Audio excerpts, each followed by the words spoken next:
All right, well, welcome to a new episode of the Johnkew podcast where we talk about all things related to pickleball gear and technology.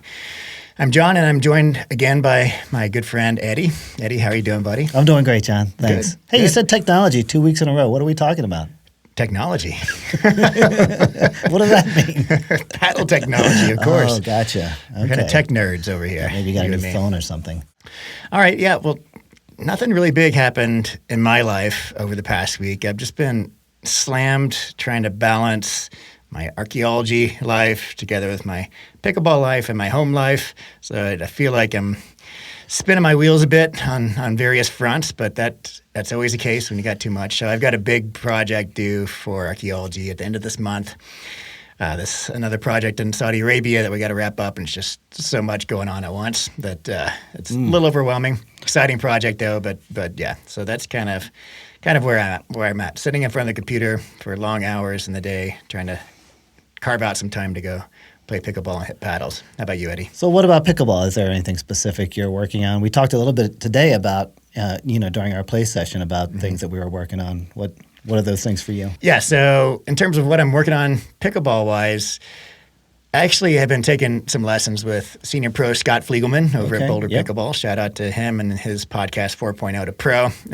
He's a great coach, has a great podcast. If you're not listening to that, go check it out right now. It's a short podcast where they cover a play tip for a technique or strategy every week. And they're like 15, 20 minutes long, really bite-sized episodes, really good podcast. But he's also a fantastic coach. And one of the issues I've been working with him on, two big ones. One is to utilize my length to be a little more aggressive at the kitchen. So instigate instead of just thinking about, attacking or putting away. So instigate, do something 50, 60% at their right shoulder, try to chicken wing him, and then clean up on the next shot or two shots later, right? Rally with me, spar with me. Okay. Look for something you can get out of the air, and you have green light to instigate in Diego's direction. Okay. Two-shot combo, 20% faster than he's expecting. Catch him while his shield is down. He's a sports fan. He's watching too much of the rally.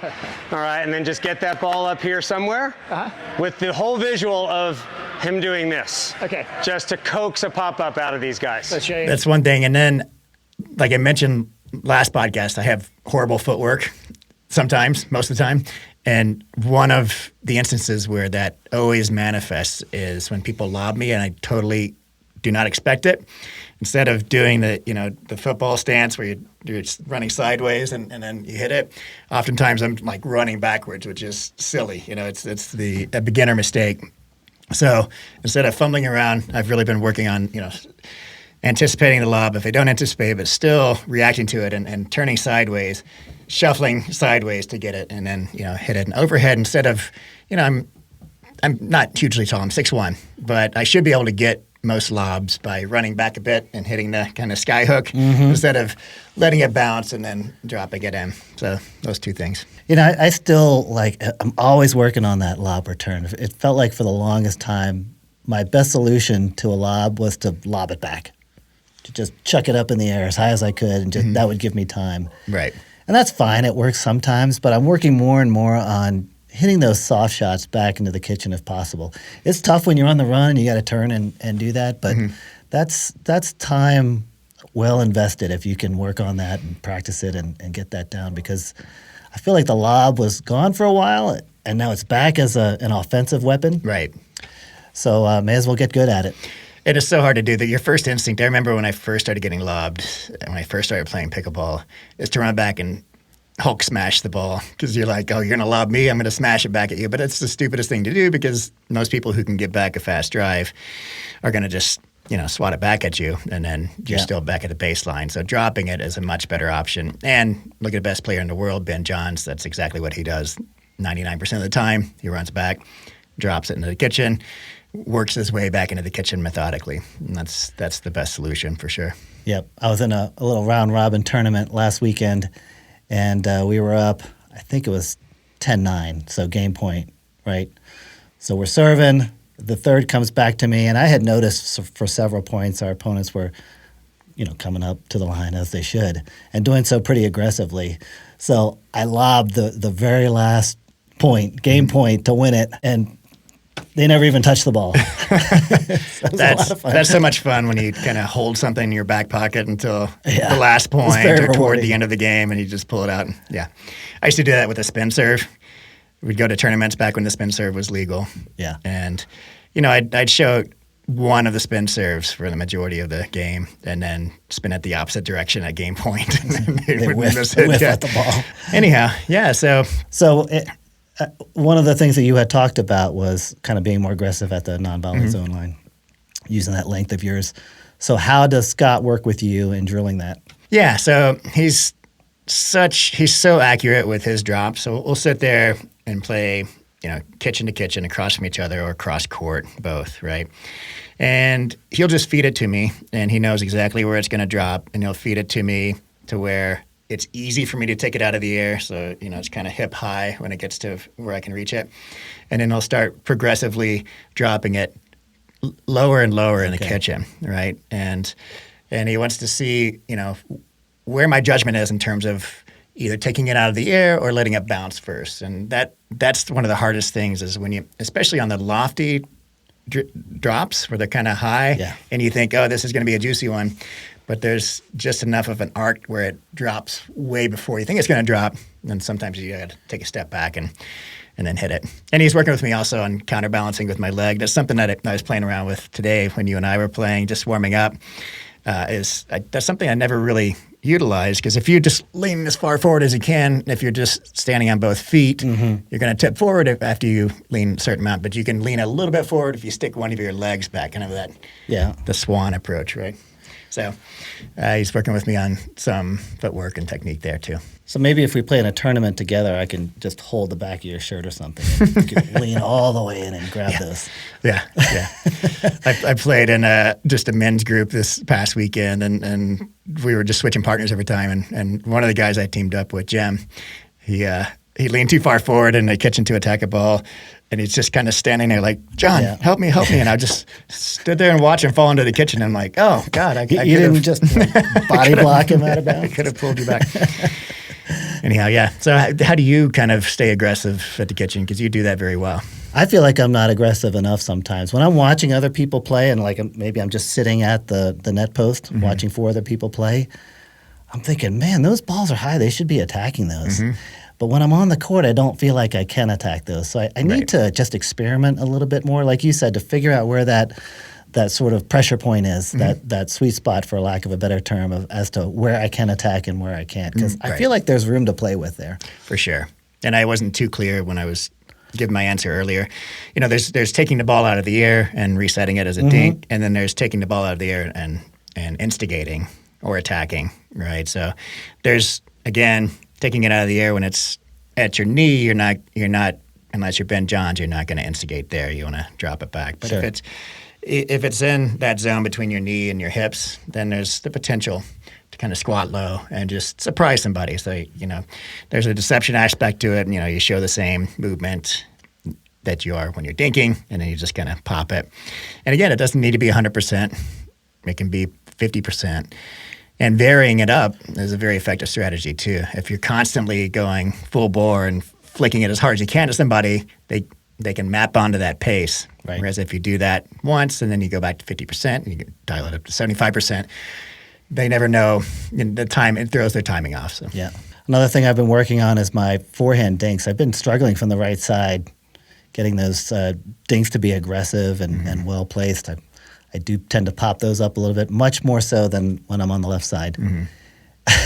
Today I started playing around with a two-handed forehand. I saw that. Because I feel like my backhand two-hand has a really nice roll to it. I can get some aggressive action on that. And it actually worked out pretty well. I don't know if I'm going to move that into my permanent repertoire, but it does give me that sort of aggressive roll and angle that I have on the backhand side, but I don't on the forehand side. That's one of the things. Not the forehand two-handed rule. Oh, that's cool. I saw you do it, and I was like, is Eddie left-handed? No, he's right-handed. But the backhand, the James Ignatowicz backhand dink roll. Yes. Such a good tool to have in your arsenal. And it's something that I think I might do a video on it, just like similar to one of Chris Olsen's videos where he's working on his two-handed backhand drive, and drill it for like 5,000 times, right, and see the improvement. And if there is any, hopefully there would be. And that's something that you can just take a ball machine out and just do it over and over and over again. Yeah. And I think he's kind of iconic for that shot. I have him in my brain as I'm doing it as a sort of a model of excellence for that two-handed backhand. Why I can't do it with my one-hand forehand, I don't know why. Yeah, it'd be interesting to do both, just a two-y on both sides. Just rip those topspin dinks. Yeah. But it's such a good tool to have, because especially if you do mix it up again with the backhand slice and then throw somebody off with a topspin that bounces wide, they're going to struggle with it. Yep. So all good fun, working on new things. Well, next segment. So I'm going to start nicknaming you Nostradamus, however you pronounce it. A seer, basically, because you called Salome Davidze last week. Out of the blue, you said she's looking great in singles. I had to call her up and kick her ass a little bit, make sure she was in good form. I don't know where that came from, to be honest. I probably should have put money on it. We're pickleball betting a thing yet. If it were here, you could have made a lot of money. Yeah, what was she, like number 4 seed? I have no idea, but I did not expect her to even end up in the finals. I knew she had a shot, but she won it all. Well, judging by the look you gave me last week, you thought I was crazy. A little bit. Crazy like a fox, Eddie. So well done on that. Thank you, sir. You didn't do too badly yourself. I think so men's singles, we both called it Stockstrud, and we even called his opponent Garnett. So that one, I didn't call that one. Okay, maybe you agreed with it, but Fed pulled it off in the singles. Again, looking fantastic. So men's doubles, we got the result that we both wanted. We wanted to see Alshon and Thomas Wilson win, and I don't think we predicted their opponents were going to be Garnett and Loong. Right. They did really well. Like getting to the finals, I was really surprised. I had a feeling Alshon would have a big weekend. I picked him for men's singles, I believe. You did, yeah. But that he showed up in men's doubles, that's fantastic. Yeah. Women's doubles, we missed that one. I don't know. I think you took a pass on that, but I was Anna Bright and Rachel Rohrbacher. Right. So you were wrong, and I was not wrong. You were smart. And you're like, I don't know what's going to happen. I'm not going to place a bet. They defeated Callie Smith and Lucy Kovalova, who also looked really good in this last tournament. I understand that. Right. ALW is not there, and a lot of people are missing, but Johnson. But they picked up their game for sure. They looked better than they have in quite a while. And then mixed doubles, I'm so happy for Vivian. We both called that one. Yes. Pulled out the gold. So Thomas getting that double gold for fantastic. The weekend. Good times. I enjoyed watching that for all the reasons we talked about last week. What's up next? Nothing this week, right? There is a tournament this weekend, yeah. Back-to-back tournaments. I forget where they're playing, but I'm not going to... Any feedback from the location, the lifetime? Not heard anything. I'm sure that pros were grumbling that the ball wasn't bouncing as high, and probably the out-of-round issue with the Vulcan balls, but not heard anything directly. Have you? You and I are so used to it. We play in lifetimes all the time with pickleball court over the wooden basketball court prior to that. Yeah. And outside sometimes. We've got, predicted potentially 2 feet of snow coming tonight and tomorrow, yeah. So, yeah, it's good to have a lifetime or any indoor court when it's that bad out. That's a lot of shoveling. We're getting our March blizzard. Yeah. We haven't had a good blizzard in a while here in Colorado. This could be potentially the biggest one since I've moved here. When'd you move here? That's right, 2 years ago. Yep. Yeah. I was here for the blizzard of 06. That was crazy. Yeah, what was that like? We had to dig out of our door, like the door faced south. So the wind happened to be blowing that way, and the snowdrift came up over our door. So we opened our doors, a flat thing of snow. It's just like, all right, here we go. We got to go outside. Yeah, that was crazy. All right, well, let's talk about paddles of the week. We hit a few paddles this week, and I'd like to talk about Body Helix. They sent me their lineup of paddles. They were fun to play with. Let's start with the X4. So I think they have 4 models right now, X1 through 4.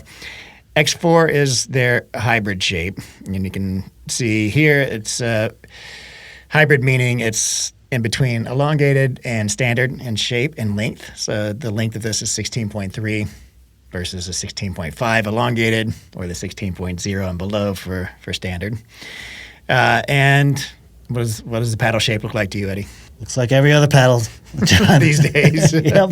Yeah, I think so. I think our good friend Dale at 6-0 started a trend with his Diamond series. I think it does have the flare going up slightly from the bottom to the top, the rounded top. Yeah. Some interesting face treatment there with their graphics. But other than that, I'd say the shape is pretty, at this point, becoming pretty traditional. I do kind of like the way they put these laser graphics on. This is raw carbon fiber, so you can't go crazy with color fill, but they put a black on black laser layer here and the Body Helix logo. I kind of like it, and it's not going to hinder your play because if you hit it over here, it's dead anyway, or down here. So, one of the first things I noticed about this is the great spin. And oh my goodness! Your drives were jumping up to my chest on these, and again, we're talking about a brand new paddle here. So most brand new raw carbon fiber paddles are going to have great spin, but this one certainly is in that top of the top tier spin. It's fun to play with. I had some good power with that as well. The power felt like it was a bit delayed. It's not like pop you out the face immediately. It's it almost, you feel that compression on the face, and then it just launches off of there. Yeah, I was reading a bit about it as we were kind of warming up, and one of the things, it's thermoformed, has the unibody design with the edge foam. So very standard these days. One of the things that does have different, though, is large cell polypropylene honeycomb for the core. And my immediate thought with that is, okay, it's going to play soft like a control paddle. It's advertised as a power paddle. But yeah, like you said, it did have pretty good power, I'd say, with full swings like drives and serves. And it didn't, like you said, it didn't feel very poppy off the face. I wouldn't call it plush, but it's more toward that plush side of things, so a little softer feel off the face. I noticed the trajectory of the ball coming off the paddle was really high. Launch angle for you was that was an issue. The serves, even though it had crazy topspin and it was dipping like a banana, still sometimes they go 6 feet out because I would launch it 20 feet in the air, So it took me the full game to get this dialed in. Not that that's going to be an issue for anybody. You can adjust any paddle, but just know that the launch angle off this is quite high. I'd say low swing weight compared to their other paddles. Pretty quick in the hands, which is going to be the case for most hybrid paddles. But the one standout thing with this one, I'd say, is definitely the spin. The spin was, I don't know where it sits in terms of the the other paddles that we see day to day, but it seemed pretty good to me, and I was getting quite a bit of action on my drives. That brings us to their carbon fiber series. So we have the X3 here, which is similar to the Pickleball Apes Pro Line Energy, which came out and pioneered this last year. The face is a hybrid carbon fiber Kevlar weave. A cool looking paddle. It is a cool looking paddle. I'm pretty sure this is 16.5 inches long in total, so elongated. I'll look it up after this podcast. If I'm wrong, I'll put it in the show notes and description. But I think this is an elongated paddle, but the difference between this and most other rounded top elongated paddles is the length of the handle. This is a longer handle. Most elongated rounded top paddles have a 5.5 inch handle. This is a 6 inch handle. So you get a full extra half an inch, which is great for two-handed shots. And it provides a little bit more whip to, I think, adding some power to this. Spin on this, I'd say, is probably not as spinny as the X4, right? But still top tier for sure. Again, this is the same as most other Kevlar-faced paddles today in the sense that we have a 3K twill weave cloth underneath a peel ply. You can see through the peel ply into that 3K cloth, but the peel ply is what provides the texture. And we can get in, I've gotten to that a lot on my previous videos. No need to cover that here. But it's a raw textured, similar to a raw carbon fiber paddle, and it gets great spin. And I'd say good power with this. Also good pop. I was having a good time with this today. So this is the light version. They also have a pro version, which is weighted up and it's thicker. What did you think of this light version? It felt great in the hands, John. I feel like with the longer handle and the sort of swept up angle of the throat, that, I mean, clearly you're losing a lot of surface area when you do that. And for me, I missed it because I was struggling finding sweet spot consistently with that particular paddle. The Pro was a little bit different for me, but with that one, I would almost like to have had a little bit more surface area. And they could have done that by sort of shallowing out that angle at the throat. So you're saying this angle of the neck where it Yeah, comes right up, in here. If they had make it a kind of little broader. Yeah, exactly. There's plenty of room on the handle for two hands. You don't need to have that aggressive angle there for even more. Yeah, so like make it flare out more like the Yes. Mach 2 Forza. This is the Corto, but the same shape as the other Polaire. So,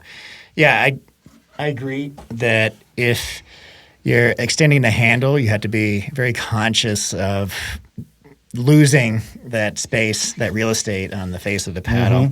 Because as you do that, you're also losing the long axis sweet spot, the length of the sweet spot. So the longer a paddle face is, the longer the sweet spot, the wider it is, the wider the sweet spot. So it's always something you kind of need to be conscious of. I didn't really miss it when the real estate there when I was playing with this today, but it is noticeable compared to a hybrid shape paddle, for example. On to the Pro. So the Pro is the same shape. So again, this elongated, rounded top with the 6-inch long handle. But as you can see here, the Pro is thicker. So it is 18 millimeters thick. So it's a thick boy compared to the 16 millimeter thick light version. And it's much heavier. I don't have the statistics here. Here, let me go ahead and look them up. All right, so this one is a stock weight of 8.8 ounces. The static weight is 8.8 ounces. So that is really high for a paddle, unmodified paddle. And most people are going to put an overgrip on, which adds like 0.2 ounces or more, depending on the overgrip. And people like to play around with lead tape. So at such a large static weight, it's going to be difficult to add anything to this. It does feel very heavy. Oh, my goodness, yes. In the hands, especially playing. So I went straight from the light to the Pro, and I noticed it a lot. And my something's up with my tricep these days. So I just swinging this paddle is kind of tweaking my elbow a bit. So I only played with it for a game. Definitely slowed down my hand speed at the kitchen. Like when you were speeding it up, I was having an issue, getting the paddle where it needs to be to return those. That is a paddle for Popeye because it's very heavy.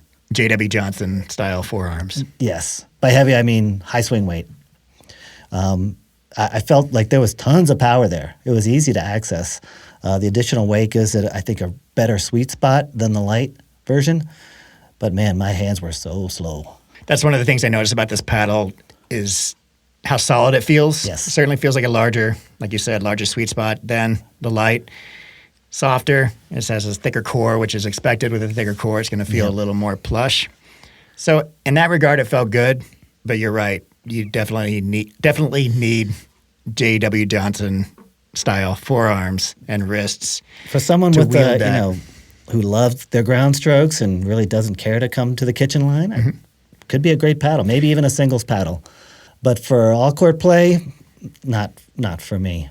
Not for you. No. I think I could get used to it. I'd be interested in knowing A, the swing weight, and B, the balance point of it. Another thing with longer handles is that it pushes the balance point up because you don't have the bottom of the face to kind of pull the weight down closer to the handle. So I think the balance point on this is going to be really high percentile in my database, making it feel a little head heavy, reducing the maneuverability in your hands. So that combined with the thickness and the overall weight, it's pretty tricky to play with this. It was fun to play with. I mean, hitting those shots when you've got time to get into position, get your feet set, and take a good poke at it, that feels really good. I mean, it's solid, that paddle. For me, if I was going to use it, I'd also have to put on an overgrip because that grip is very slippery. It's practically Teflon coated. So that's even more weight to consider. I think, that's just a given for me. Any new paddle I'm going to put an overgrip on. I think one of the issues with stock grips is they have to be durable. They can't be textured like an overgrip because those wear out and people would be upset. So I get it. I think it's just one of those things. But actually, I think these are really good paddles. I was impressed with them. I like the looks of them. The quality seems very high. High quality. I think they're in the 160 range, 180, which is fair. I think for these, they're thermoformed, Kevlar faced. We're going to see more and more of these Kevlar face paddles coming out, and they're already very popular. And we're going to get a little bit of burnout, I'm sure, seeing more and more Kevlar paddles. But I still think that Kevlar in the face provides a good alternative to raw carbon fiber, definitely a good alternative to grit-faced fiberglass paddles. And I'd say overall, I do really like these paddles. And one of the things I do like about them is the elongated handle. So if you are looking for a Kevlar paddle that is elongated, you have several options. And, well, let's go back. It doesn't have to be elongated, but you have several shape options for Kevlar paddles these days, from the hyper elongated original Proline Energy from Pickleball Apes to the regular elongated Proline Energy S from Pickleball Apes. And that one kind of pioneered that shape of the curved top elongated with the 5.5 inch handle. This one has the 6-inch handle, which, like I said, if you like your 2Es, you'll like this paddle. Every time I play fine with the 5.5 inch handle, even a 5.3 inch handle, which is what the Ruby has.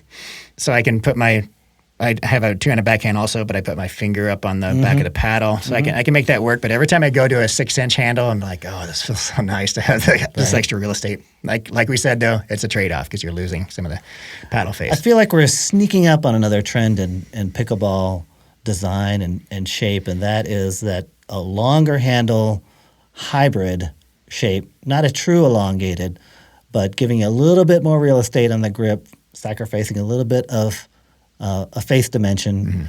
But we're kind of we see that with the Huarache, we're seeing it here. It's a trend that I really would love to see more of. You took the words out of my mouth. I was going to say the exact same thing, and it's something we even see in the wide body paddles these days. So look at the Volair Mach 2 Forza, which has a 5.5 inch handle, which is great. Even though it shortens the face, it makes up for it in the width of the face. Right. So you still get that really wide sweet spot. And the longer handle provides more offensive options because it provides that whip through that you don't get with shorter handles, a little more power. So yeah, well done. I like So these of the three, paddles. John, which was your favorite? For now, I'm going to reserve the right to change my mind, but I do like the X3 Lite right now. And I would weight it up. I think it's too light for my tastes right now, especially after playing with the Thrive paddle, the Azul that was weighted up to my own specifications, custom fit.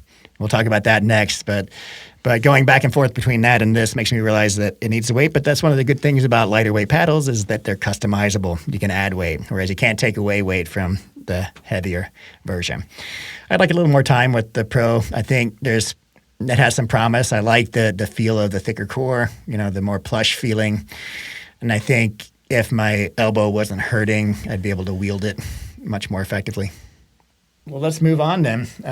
Today, I just brought this along since I knew we were going to be hitting with the Kevlar body helixes.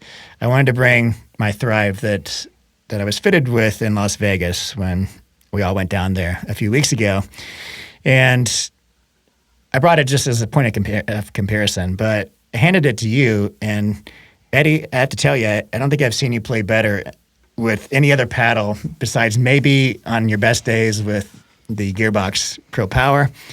Your drives are on point. Your drops are on point. I mean, your game was pretty impeccable with this. What did you think of it? Can't say anything bad about it, really. I mean, it's really kind of an iconic design at this point. It's one that I love. I can get a lot. It's got just tons of everything. It's got power. It's got control, like you said. I wasn't even thinking about my drives. I was just blasting it as pretty much as hard as I could. It was going right where I wanted it to go. And you can't really say much more for a paddle than that. Yeah, you were playing out of your mind with this paddle. I've got to remember to kind of dial back, how excited I get about these paddles, because I realize that people are kind of clipping our podcast and putting it into advertisements, so I don't want to sound. And if you just listen to that part of what we were saying, it would be like, this is the best paddle in the world. It's a great paddle. It's a great paddle. It's not the best paddle in the world. It's not going to elevate your game, to duper points or anything. But it just reminded me that A, the stock paddle is good. B, putting weight in the right spot provides a lot of performance perks to a paddle. And yeah, C, I think, the thickness, the materials of this paddle, and the dimensions being a hybrid shape paddle, similar to the 6-0 Ruby, all of those tick the right boxes for me. I think it's just, a really good option right now for paddles. I will say I played with this paddle probably 3 weeks ago when you first got it. No weight, just stock. Mm-hmm. And I enjoyed it then, but with the additional weight, it really brings this paddle to life. Yeah. The sweet spot feels so much more generous. Yeah. One of the things I did not think I could handle 12 grams of additional weight anywhere on a paddle, but it's invisible here. One of the things you mentioned about the original stock Azul when we played with it was that it felt denser. You were like, it's not a blue ruby. It feels denser than a ruby. I agree with that. Adding the lead tape to the sides or the tungsten tape to the sides accentuates that density, and it like you said, it feels really solid when you hit the ball. There's a lot of plow through. But so again, 12 grams on each side. These are 3-gram strips here and here. So 2 of them. 6 on each side. Yeah, 6 on each side. Sorry, 3 grams, 2 3-gram strips on each side. So close to a half an ounce total of lead tape. And the placement of it, if you can't see, is like half an inch above. Well, it's an inch above the stock grip. I overwrapped the grip, so it's a 1/4 inch above that. And that's along the neck region. And then just as the paddle flares out to its maximum width here, on that curve is the second strip. So that's both sides. And by doing that, you're keeping the added weight below the balance point. So you're not making it more head heavy. You are adding a little bit of swing weight. I haven't tested this in the graffiti to see what the swing weight is. But I already know because he tested it while we were there. It's 118 swing weight. With the weight on. With the weight on. Yeah. So it's not a significant bump in swing weight. And that's right in between what, let's say, a stock double black diamond at 114 to 116 swing weight and a more elongated like the Gearbox Pro Power. So very manageable, and I'd say certainly it slows down your hands a little bit to add those 12 grams, but it's almost imperceptible. The slowdown in maneuverability and the trade-offs in terms of performance, I'd say, are pretty profound. When does this paddle get released, John? Good question. There's a pre-release next week, end of next week, and I don't know how many units he's going to sell or has to sell in the pre-release, and then the official launch is going to be early April. Exciting. Yeah. So really good paddle, and I'd say these two, the Body Helix X3 and the Thrive Azul, are very comparable. The difference being obviously that the length of the handle is longer in the Body Helix than the Thrive.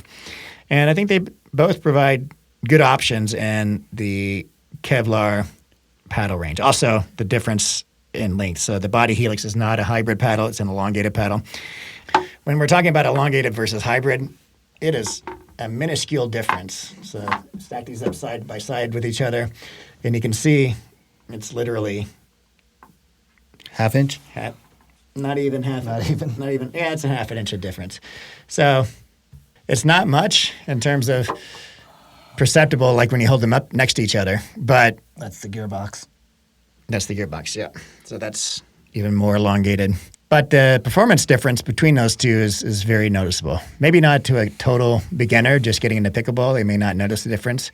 But if you've been playing for a year or more, you're going to notice, A, the swing weight differences, B, the differences in sweet spot. So the hybrid paddle is wider than the elongated paddle, so the sweet spot's going to be a little lower and wider than the elongated paddle. So there's all these subtle differences that add up to be pretty significant in how I perceive the paddle plays. Definitely. Okay, what do we have next, Eddie? I want to talk about the perfect paddle, John. The perfect paddle. Because it's out there. Maybe this is it. Maybe it's not. Maybe this is it. Mm-hmm. But is there a perfect paddle for most people? That's a good question. It's a big universe, right? I mean, we've got people just starting out in the sport. There are 2.5s or 3.0s all the way up to the pros. Is there a paddle that's going to work for most of them? So the question is there a best paddle for most people? It's kind of the opposite of what we talked about last week, which was how do we tailor a paddle to a specific player? Right. By looking at it in the opposite way, we're taking kind of the law of averages and saying, all right, so if we had to choose a paddle and we didn't know who the player was, what would we choose? Or if we had to give one paddle to a whole group of people. Here's the other side of that coin, right? And this is one of my favorite paddles. It's the Gearbox. Everybody knows it. The Pro Power Elongated. It's a great paddle. I don't think there is a more powerful paddle that's legal on the market yet. Maybe that's for another day. I love this thing. It's in my bag all the time. But I would not recommend this to most people. It requires a degree of focus and skill. Not that I'm the most skilled player out there. And even I struggle with this paddle on some days. So it's not a paddle that I would, if I was giving a lecture to 100 people on pickleball, that I would say, this is going to work for all of you. I think it's a good question. It's fun. It's a fun thought experiment too, because I think the answer to this might actually be more useful to people than what we talked about in the last podcast, which was, okay, if you are at this level and this body type and this style of player, then this paddle's for you. I think that appeals to a subset of the players out there, but I think that the majority of players are just kind of curious, all right, what is kind of the most basic or the most average paddle that you would recommend to most people? So we're being a bit hyperbolic here. There obviously is not a best paddle out there, but what would be the characteristics of a paddle that might be universal at this point, at least as far as what we have with our current technology? Do you want me to go first or you want to go first? It's your show, John. I'd like to hear your thoughts on this first. I think we're going to come up with a similar framework. Yeah, for my way of thinking, I would probably prefer to start off with paddles that aren't going to be universally utilitarian or useful to most people or to everyone. So I do think there are paddles out there that everybody from a 2.5 to a pro could use and use effectively. So let's think about what that isn't. An elongated paddle, I think, is going to be one of those paddles that are going to work for some people in certain circumstances, but not for everybody. I think you're right. And just to clarify, what is elongated? Again, anything over 16.5 inches and length is elongated. And they go up to 17 inches plus. Yep. Here's a favorite of mine, another kind of hybridish, somewhat elongated paddle, the Hirache from 11.624. I always have to look at the paddle to remember the name of the company. It's a great paddle, but again, this shape, not for everybody. It requires a degree of precision to really extract all that you can out of it. Here's another one I don't think is going to work for everyone, and that is a very short-handled paddle. So this is very limiting because you're only ever going to get one hand on this grip. I think that there is going to be a time when you're going to need two hands. Whether or not you're using that 2E exclusively, there's going to be those times when you're blocking or you're driving that you're going to want two hands on that paddle. So something like this is very limiting. This is a decent paddle. It's got good power. It's got, the pop is there, but this grip is too short. I think it's in the 4s, 4.5. I think so, yeah. And that's another example of a paddle shape that doesn't really, it's not the best fit for a short handle because the flare for the neck is too steep. If it was more tapered, then you'd be more likely to be able to choke up on that grip a bit to get two hands on it. But since it's a steep flare and a short handle, it's going to be hard to get the other issue with elongated paddles is the size of the sweet spot, where it is. It's kind of stretched out vertically and a little bit more narrow. I think that's limiting. I think the swing weight is also limiting. Elongated paddles tend to be in that higher swing weight range, which, again, not necessarily universally appealing to most people. On the flip side of that, so what is going to work? In my opinion, I think the Thrive that we played with today, the Azul, is an excellent example of a paddle that has just about every dimension, feature, that you could want in a paddle. The swing weight is reasonable. The twist weight is, I don't know what it is, but it's up there. You can extract spin from it. It's probably not at the in the top 5, but it's probably in the top quarter, I would say. So I think those are the kinds of things that you look at to say, you know what, I think I could give this to my mom. I could give it to the 5.0, and they're going to get something out of it. I was going the same place as you, Eddie. I would say that, well, I'll go in the same order as you, the kind of paddles I wouldn't recommend, and I agree that something elongated is not for everybody. I think people gravitate to elongated paddles because they look a little cooler than square paddles. That was the case for sure when I started playing, and I jumped into the elongated paddle category because I thought these must play better. They're for more advanced people, and I want to be at that level. I wasn't. I think I would have been better suited playing with the standard shape paddle for at least a year or so before I tried elongated. I think a lot of people went to that, were in the same boat as me and went to elongated before it was really time. The advantages to longer handles and elongated paddles is you do get more whip through and more power with them, but you're losing a lot in lateral sweet spot and control with those. Not always control, but definitely on the lateral sweet spot. Okay, I won't get too in the weeds with that, but I'd say that swing weight is a big one to consider. So another one I would not recommend for beginners, and I do see a lot of beginners playing with this, ironically, and I'm not talking about just beginners, but if we're talking about the broad spectrum, we've got to include beginners here as well. Mm-hmm. A lot of people went to the Warrior. I see a lot of beginners playing with Warrior, even like kind of people on 70 plus who are a little bit on the frail side. This thing is a beast, man. I think it has like the 99th percentile in swing weight. It's a 19 millimeter thick paddle, and with that thickness, is going to have extra weight. The handle is long enough, but you see this super long face. It's elongated. So an elongated 19 millimeter thick paddle is going to be really hard to wield, and effectively the maneuverability is going to be low on this. And isn't that pushing 9 ounces as well? It's well over 8, yeah. Okay. And I think the swing weight is close to 130. Wow. Which is 126, 127, I think is where the swing weight is. So that's significant swing weight. So, this is not going to be for everybody. Some people, I'm sure, can play well with this, but I think the tendency is you look at a paddle like that, you pick it up, and he's like, man, I love the colors. The graphics are really cool. Mm-hmm. I can feel the power just like waving this thing around in the store. It's got to be powerful. And it probably is. Yeah. So the Diadem Warrior I would not recommend for everybody. It should be a niche paddle. Another one I wouldn't recommend, and I see a lot of people playing with, is the Selkirk Invicta Power Air. And I'm specifically talking about the Invicta here. They make a square shape too, a couple of square shapes as well. Epic. The Epic, and there's the something 5 also, which has the short handle. This one, the elongated, it's such a thin paddle.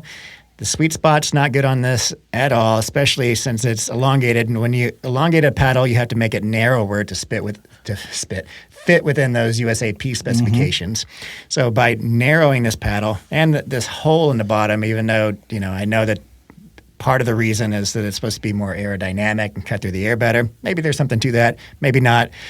I think it's mostly aesthetic. Most people think the hole looks cool, but you're also reducing. So your sweet spot's the face of your paddle is going to start here, and the sweet spot's going to go up accordingly. So the sweet spot on this is really high because of this hole, and it's narrow. So you're dealing with a very small area where this paddle is responsive. And I tried to play with this when I was like between 3.5 and 4.0, year and a half, 2 years ago. And man, I never played worse in my life. I tried so hard with this paddle. I gave it a full month, and my partners were just like, John, you got to get rid of that paddle, man. You can't hit a third to save your life. So I think I see a lot of these. I think they're not as popular as they used to be, but you still see pros playing with it. Selkirk's a popular brand, as they should be. This is not the choice I would make for people.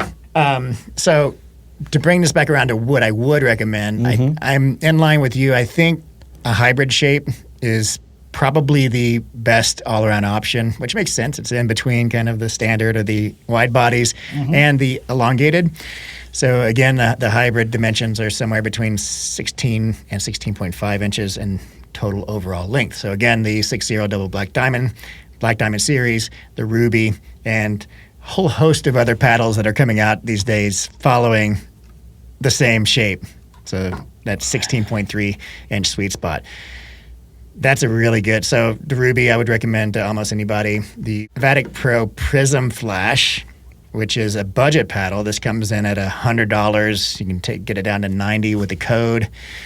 This is within that hybrid shape dimensions. It's 16 millimeters thick, so it's relatively forgiving. It's not fully thermoformed, but it has edge foam, which broadens the sweet spot. That one is a control freak. Like if you want to play with double Black Diamond. No, I'd say the Vatic Prism Flash Gotcha. is one of the best control paddles out there. For $90, nothing comes close at that price range. And then so I'd also recommend to almost anybody the 6-0 double Black Diamond. One of the things with that is you have to like a very stiff face to play with that paddle and like it. Now a lot of people I know got it because it's a very popular paddle. Didn't play very well with it. Tommy, our friend, was one of these people. He's like, man, he went from a Solaire to double Black Diamond, and was like, I can't stop popping up my dinks. I can't stop popping up my thirds, and kitchen game is a joke. But he stuck with it, and now he plays totally fine with it. So it's just gonna take some time to get used to the stiff face.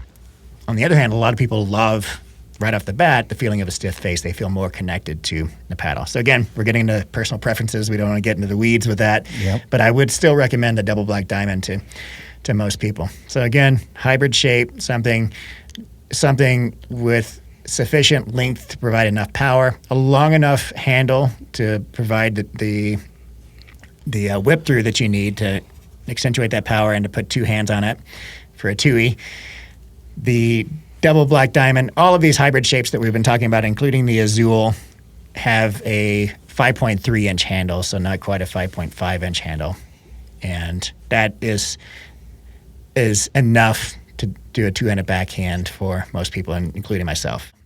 Here's an interesting question I think we should both kind of drill into as a subset of the question, what's the best paddle for most people, is if you had to choose something outside of the hybrid category, what would you choose? Would you go elongated or wide body for most people? I would probably go the wide body route. That's just going to give a lot more forgiveness.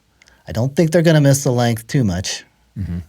And just that, that playability factor, blocks, drives. I don't always hit the center of the paddle. Look at this paddle. There's like a 4-inch zone where, I hit the ball.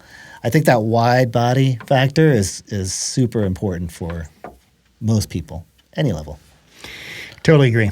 I would even go so far as to say that I might be wrong in saying that hybrid is the best paddle category for most people. It might be a wide body is the best. And, I've talked about it pretty extensively in some of my reviews that I think 2024 we're going to see kind of wide body becoming more prevalent, more popular.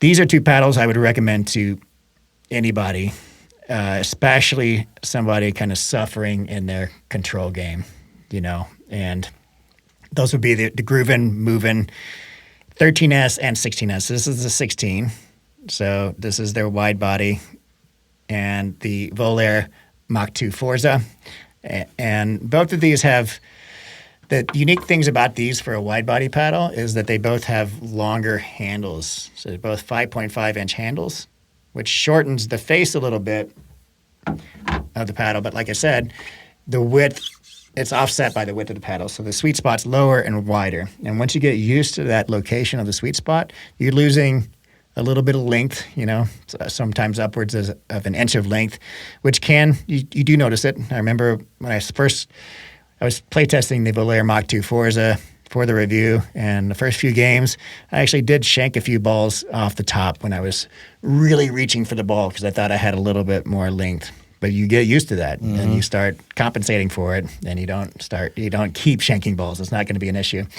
So both of these paddles my wife, plays at the rec level. She doesn't play very often, but she was playing with some of my paddles, and she kept going for the elongated paddles. And one day I gave her the Groovin' Movin' 13S, and I was like, you should try this. And she loves that paddle. That's her primary paddle. It's got really good maneuverability, low swing weight, really wide forgiving sweet spot, but it still has enough pop and power for her to be happy with it. So I think a wide body paddle I would also recommend in addition to a hybrid shaped paddle for most people. And that would be one of the cases where I'd kind of want to cheat a little bit and drill down into what their play style is, Can't cheat on this one, John. It's just no gray here, all black and white. So in sum, what are the characteristics then that are in common with all of these? It's the longer handle. Longer handle, well, long enough handle. Once the handle gets too long, right. I'd say over 5.5 inches, then you're getting into a specialty paddle that most people may not be best for. So yeah, I'd say a handle around the 5.3 to 5.5 inch length is what we're looking for. And I'd say a width of greater than 7.5 inches. So you're looking at a hybrid or a wide body in that case, something with just a little bit more forgiveness, probably higher twist weight. Exactly. So that's the thing with the width of the paddle. So an elongated paddle, so starting at 16.5 and going up, it's going to have at least a 7.5 inch, or at most, a 7.5 inch width to get within those USAP specifications. So you're narrowing the sweet spot at that point. A lot of people can play with those just fine, but it takes more precision, like you said. So the hybrid paddles flare out, and they go out to, I think, 7.7 to 7.8 inches, so close to 8 inches. And then the wide bodies are over 8 inches wide. So you're losing some length with the wide bodies. You're gaining the width. And I'd say, again, so the handle between 5.3 and 5.5 inches, the width somewhere above 7.5 inches is where I would put my bet for the best overall paddle. Well, there we have it, the perfect paddle. The perfect paddle. One thing we did not mention, and a very important thing, which I think most people recognize right away, is spin capability of the paddle. Good point. And I think that was one of the issues with the Invicta or the Power Air. They do get great spin out of the box, but it's grit, and a lot of people notice that it has worn down very quickly. So I would definitely recommend a raw texture, so raw carbon fiber or raw Kevlar faced. So anything with a peel ply is going to provide more texture. And I'd say that 90% of the paddles coming out today that are raw texture get in the top tier spin. It's rare that you find a raw texture paddle that gets below 2,000 RPM today. So it's a safe bet that if the paddle has raw texture, it's going to get good spin. And that's something that everybody notices. From the first time you ever play a game of pickleball, you're going to notice, okay, this is slicing the ball and putting top spin on the ball better than other paddles. So I think that's an important aspect that we didn't really cover. So we could go to your database, sort by swing weight, sort by twist weight, spin. We're looking for solid numbers. You're not going to get the best in all those categories and still maintain that overall playability. So that paddle is out there for that person. It's just a matter of narrowing down which of these models is, I think, the best for them. And you can get into minutia. Things to probably avoid for everybody would be, even though Kevlar is great on the face, Kevlar cores, not for everybody. They're very stiff compared to polypropylene, plastic, polymer. So Kevlar or Aramid is another term for, Aramid is the umbrella term for Kevlar and similar materials. So I would not recommend that. That's another issue with the Diadem Warrior paddle is it's layered, and it has polymer polypropylene on the outside of the core and Aramid in the center. So it plays, even though it's 19 millimeters thick, it plays stiffer than you would expect that thick of a paddle to play with. So again, that's just something to watch out for. I don't think many people, which ironically, one of the most popular beginner's paddles is the Z5, which is an Aramid core. Sounds horrible. Has that high-pitched ping when you hit it. Plays pretty horrible, but a lot of beginners just gravitate toward that because I don't know why, marketing. It is truly a ubiquitous paddle and has been for I don't know how many years that thing has been on the market, and it's still for sale. Yeah. My wife, Michelle, and I went to her parents' retirement community in Florida last time we were there, and we went and played with some of our friends, and 50% of the paddles are Z5s. I don't understand it. Outrageous. Great. Well, that was a fun, interesting exploration of paddles. Yeah, good topic, Eddie. I appreciate that. All right, moving on. Tips of the week. Nothing really big here, but kind of wanted to check in because we started the podcast. Our episode number 1 was back in January, and we had some New Year's resolutions. And one of my resolutions was to practice mindfulness meditation consistently. And I've been fairly consistent. I'd say most every day I'm doing it, probably every day. I also use it to get back to sleep when I wake up in the middle of the night. There's a method of mindfulness meditation called noting, where you note thoughts when they come into your head, and you kind of separate yourself from the thoughts. So one of the things that keeps me up at night is thinking about all the things I need to do the next day. And noting is just saying, when the thought pops into your head, saying thinking, and then maybe labeling the thought kind of neutral or pleasant, unpleasant. And then if you want to label it a little further, you can go into like, what style is it? Anxious, or is it a happy thought? Something like this. So even just noting it, just saying, oh, a thought, it kind of separates you from the thought and puts you in a more relaxed state. So the point of this is that, yes, I'm being a little more consistent, and I think it's translating more to staying a little more controlled with the game. Again, this is mindfulness meditation is something that it's a lifetime endeavor. You're not going to get good at it overnight or even in a month or a year, right? So just small little steps, but I'm noticing it. I do think it's effective. And I'd like to hear from viewers or listeners. I always forget that we're also on Apple iTunes and Spotify. And there are a lot of people that just listen to us, don't watch us on the videos. So apologies to those folks if we are pointing at parts of the paddle and not explaining it well enough. I'll try to get better at that. But yeah, I think I'd love to hear from some of our listeners and viewers if you do use Headspace, which is the app I use for meditation, what some of your favorite programs in Headspace are. And I'd say for me, hands down, the focus class has been extremely useful and transferable to pickleball. And it's an extended class. You have three classes, kind of beginner, intermediate, and advanced. And you can, the techniques they use in that really transfer well. And in fact, they have kind of visualization activities within the lessons where you visualize yourself doing an activity, and it's kind of sports related, so you can visualize yourself playing pickleball, going through points. And I found that to have been the most useful and directly translatable to pickleball. But I've been struggling since finishing that course to find another that is as relevant to sports or pickleball in general. So if anybody listening knows of one, please let me know in the comments. Do you feel like when you're actively playing pickleball that you're thinking about these things, or is it more of a kind of a post-play activity for you? It should be unconscious while you're playing, but it should definitely be, you should be engaged in it as you're playing and not just reflecting on it after you play. And the whole premise of mindfulness meditation is kind of removing your ego and being present. That you can think about whenever, otherwise known as the zone. Every time you've been in the zone, you're playing outside of your head, right? You're not thinking about, okay, my stroke needs to go from low to high when I'm hitting this ball. You're just reacting, and it's one of the most joyous experiences of your life to be in the zone when you're playing any kind of sport, right? And some people are better at it than others, but it's pretty rare. And as soon as you start thinking, I'm in the zone, you're out of the zone, right?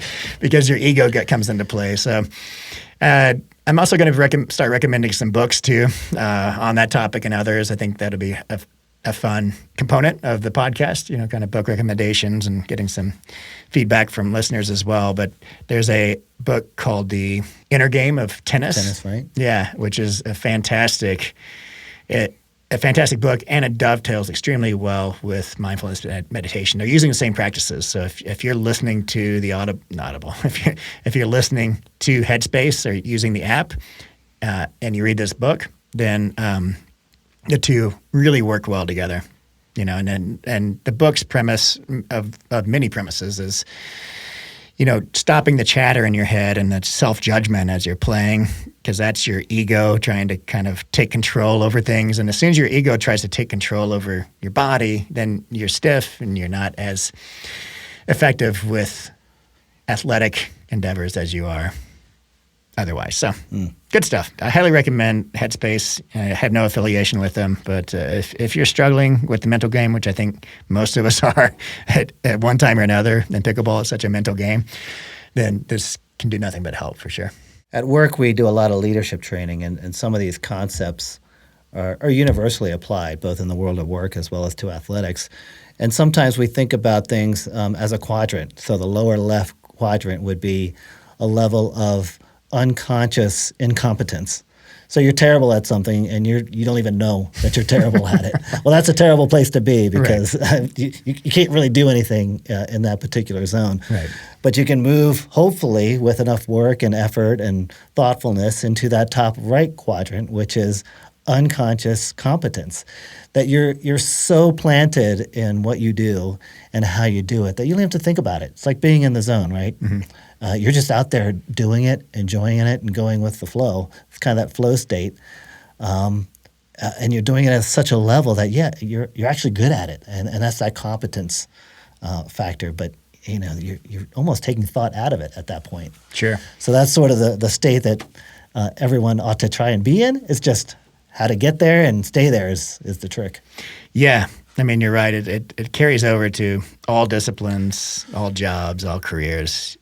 And I hear more and more of the pros utilizing and practicing regularly mindfulness meditation. I think Megan Dizon talked about it, and she does it multiple times a day. And it's really hard. Like I said in the first podcast, it's one of the things I struggle with to be consistent on, and I usually don't have that problem. I'm usually pretty disciplined with things that I put my mind to, but man, staying consistent with mindfulness meditation, because it's just one of those things where you're like, you get busy in a day and you're like, I don't have time, 15 minutes to set aside. I'll do it in the next hour. Mm-hmm. And then the next hour shows up and you got 1,000 more emails and you're like, all right, so it goes lower and lower in a priority, but I've just been prioritizing it, and it's not that fun, to just break off from all your work and, and focus on just kind of removing thoughts from your head and sitting still for a while. Maybe it's fun for some people, but it's not my favorite activity. But man, it's really useful. So good stuff. Yeah. How about some questions? Let's talk about some questions usually we're pulling questions from the comments section of the YouTube video for the podcast. But if any of you would prefer that we do another format, maybe put it on the website and people can post questions there. I've also received questions through the website. There's a contact me button on the website, and people have asked questions through there, and it happens pretty regularly. So some of the questions come through there. But anyway, love your feedback, love your questions. And Eddie, you've kind of so here's one from last week's podcast from YouTube. So adding concentrated lead just above the bottom corner. So we're talking about like right in this area. Mm-hmm. Improves twist weight. And probably does not do much in terms of raising swing weight. I'm paraphrasing here. But it seems like a lot of mishits around the top third of the paddle will not get near as much help as they would if there was some weight near the top corners. That was a good question. I saw that too. I think I even replied to it. Mm-hmm. And it's something that you and I chatted after we turned off the cameras last week. Got to leave those cameras running. Got to leave them running. But yeah, so kind of rephrase it. Talk about it again. Last week I recommended to maximize twist weight and minimize swing weight. I recommended putting shorter, sort of on the order of 1 inch or 1.5 inch strips of lead or tungsten at the 4 and 8 o'clock positions. And the 4 and 8 o'clock positions are the widest point of the paddle closest to the handle. So that's here and here, right? If you start putting it lower on the neck, then you're going to not get the same increase in twist weight as you would as it's wider on the paddle. So but the question was, does that actually even work up top? Let's say, so if you hit it off center toward the bottom, then yes, the lead tape right next to that is going to increase the width of the sweet spot. But what about hits up towards the top? Those happen a lot too. Mm-hmm.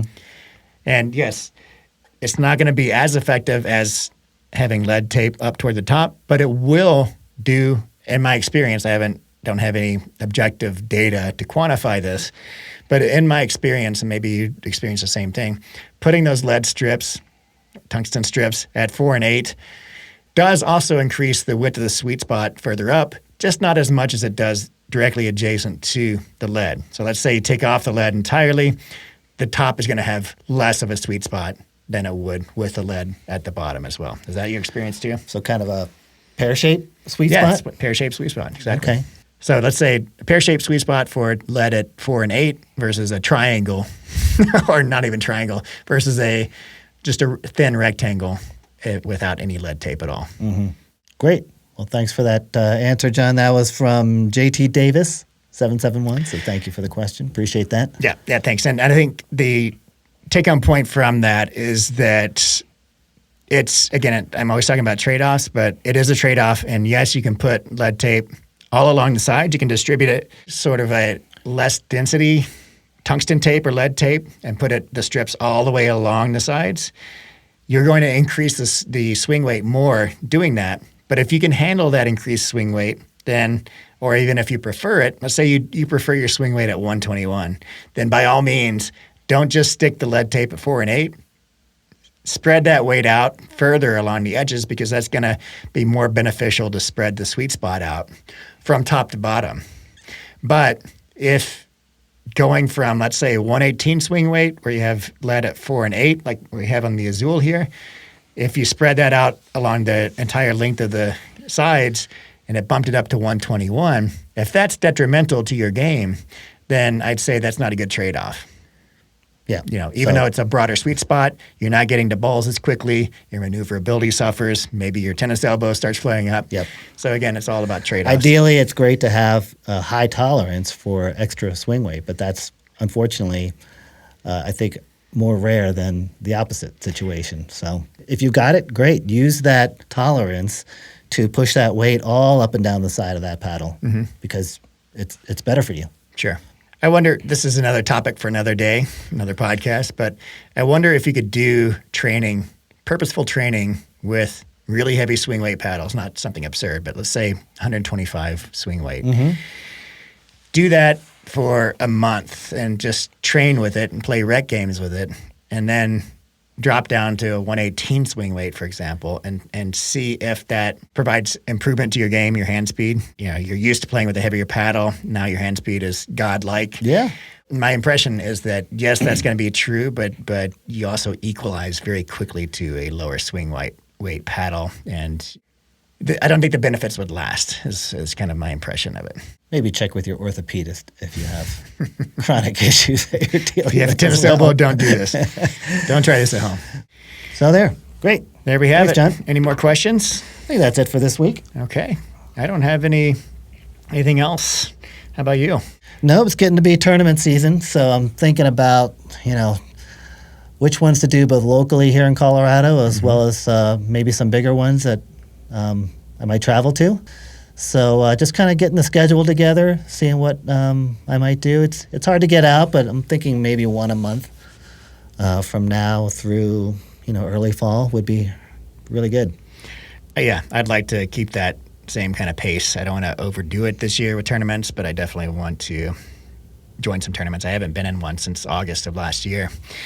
But you and I are signed up for a tournament in Las Vegas in June, an indoor tournament, which I'm excited for. I think we might have one before that too. We're discussing maybe going up to Salt Lake City. Mm-hmm. Was that in April, May? I think it was. Salt Lake was in August, wasn't it? I'm not sure. Anyway, but yeah, we'll do a couple or a few. And other news, just quickly, I'm going to New Orleans next week. Joola is having an event with all their pros, and there will be samples of the new Alpha versions of their paddles for us to play with. So I'm very much looking forward to that trip, and I'll provide some feedback and some content. I'll bring my cameras, maybe even get an interview with Ben Johns or Anna Bright. So is Alpha their internal moniker, or is that actually the name of a line of paddles? It is a model of each paddle that they currently have. So there'll be a Perseus Alpha, there'll be a Scorpius Alpha, etc. I don't have much to talk about with them yet. We've already discussed that it's possibly a floating core, like similar to the gearbox, and the idea is that the power is going to be on par with the gearboxes, but we will see. Very interesting. Yeah, very interesting. So there's that, and then otherwise, paddles are constantly coming in. There are going to be a lot of new paddles being released in April. So for those of you looking to purchase a paddle, unless you want to buy a paddle every couple of weeks, maybe wait until April. And I think there'll be a lot of good options coming down the pipe at that point. Stay tuned. Should be fun. All right, Eddie. Good times again. Thanks so much. You got it. See you Take next care. week.